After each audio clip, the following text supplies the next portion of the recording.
Assalamualaikum warahmatullahi wabarakatuh. Eh, Baik, pada pertemuan kali ini kami dari kelompok 10 ya, dari kelompok 10 mata kuliah ilmu pendidikan Islam akan menjelaskan tentang kurikulum pendidikan Islam. Kami di kelompok 10 bersama saya Muhammad Zin Al-Faruq dan Mbak Nabila Yesi Oktaviani. Baik, langsung saja ke pembahasan yang pertama, yakni tentang pengertian konsep, karakteristik, prinsip, dan tujuan kurikulum pendidikan Islam. Yang pertama, pengertian kurikulum pendidikan Islam. Kurikulum adalah semua rencana yang terdapat dalam proses pembelajaran. Kurikulum dapat diartikan pula sebagai semua usaha lembaga pendidikan yang direncanakan untuk mencapai tujuan disepakati. Kurikulum merupakan rancangan pendidikan yang merangkum semua pengalaman belajar yang disediakan untuk siswa sekolah. Jadi kurikulum itu adalah dapat diartikan sebagai semua usaha lembaga pendidikan. Kurikulum disusun oleh para pendidik atau ahli kurikulum atau ahli di bidangnya, serta pendidik, pejabat pendidikan, pengusaha, serta masyarakat lainnya. Baik, itu tadi yang poin pertama, ini pengertian kurikulum pendidikan Islam. Yang kedua yakni konsep dan karakteristik kurikulum pendidikan Islam. Di sini menurut Abdurrahman An-Nahlawi dalam Majid menjelaskan bahwa kurikulum pendidikan Islam harus memenuhi beberapa kriteria. Yang pertama yakni memiliki sistem pengajaran dan materi yang selaras dengan fitrah manusia serta bertujuan untuk mensucikan jiwa manusia. Jadi kalau tujuannya tidak untuk mensucikan jiwa manusia, itu bukan karakteristik kurikulum pendidikan Islam. Yang kedua, tujuan pendidikan Islam. Tujuan pendidikan Islam yaitu memurnikan ketaatan dan peribadatan hanya kepada Allah. Kurikulum pendidikan Islam yang disusun harus menjadi landasan kebangkitan Islam. Selanjutnya harus sesuai dengan tingkatan pendidikan, baik dalam hal karakteristik, tingkat pemahaman, jenis jantina, serta tugas-tugas masyarakat yang telah dirancang dalam kurikulum. Yang keempat yakni perhatikan tujuan-tujuan masyarakat yang realistis. Yang kelima yakni tidak bertentangan dengan konsep dan ajaran Islam. Jadi kalau bertentangan dengan konsep dan ajaran Islam, itu bukan konsep atau karakteristik dari kurikulum pendidikan Islam. Baik, prinsip yang ketiga ini keseimbangan yang relatif antara tujuan dan kandungan kurikulum. Yang nomor 4 yakni berkaitan dengan bakat, minat, kemampuan, dan kebutuhan pelajar. Begitu juga dengan alam sekitar fisik dan sosial tempat belajar itu hidup.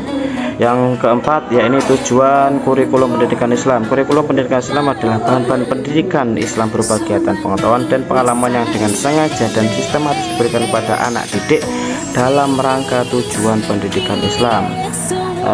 Maka kurikulum pendidikan Islam itu merupakan satu komponen pendidikan agama berupa alat untuk mencapai tujuan. Ini bermakna untuk mencapai tujuan pendidikan Islam diperlukan adanya kurikulum yang sesuai dengan tujuan pendidikan Islam dan kebersesuaian pula dengan tingkat usia.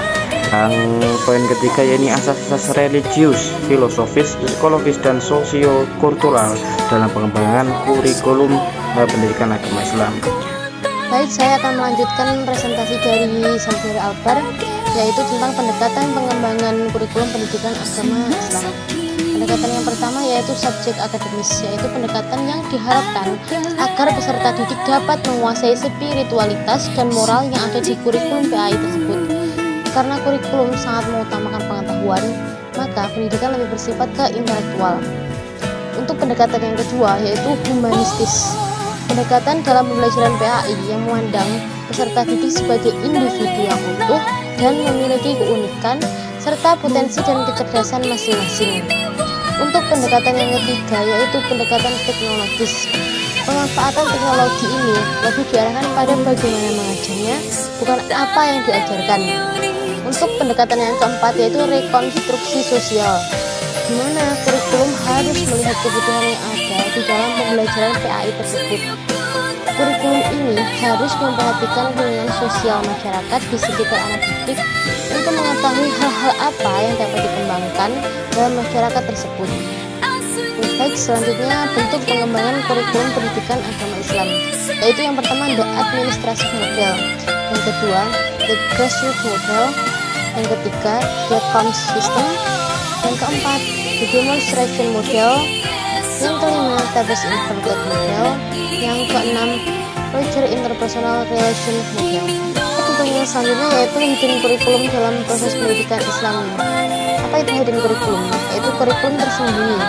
Kurikulum yang tidak tampak bisa menjadi secara spontanitas tanpa terencana dan biasa muncul dari pengalaman belajar dalam sekolah. Meskipun kurikulum tersembunyi tidak mempunyai sistematika yang formal dan terukur, namun sangat berperan dalam mewujudkan sebuah tujuan pembelajaran, khususnya dalam pembelajaran BAI. Pembelajaran BAI akan dapat dicapai dengan maksimal dengan dukungan kurikulum tersembunyi melalui aktivitas siswa, baik dalam pembelajaran maupun di luar pembelajaran. Sebagai contohnya, ketika sekolah mengharuskan siswa untuk memakai seragam, maka apa yang sebenarnya sedang diajarkan pada siswa? Bersamaan, keserasian, atau hal lain. Ini menjadi fokus kajian dalam kurikulum tersembunyi. Artinya, kurikulum tersembunyi bukan membicarakan masalah isi, namun lebih menekankan pada proses apa yang sebenarnya terjadi.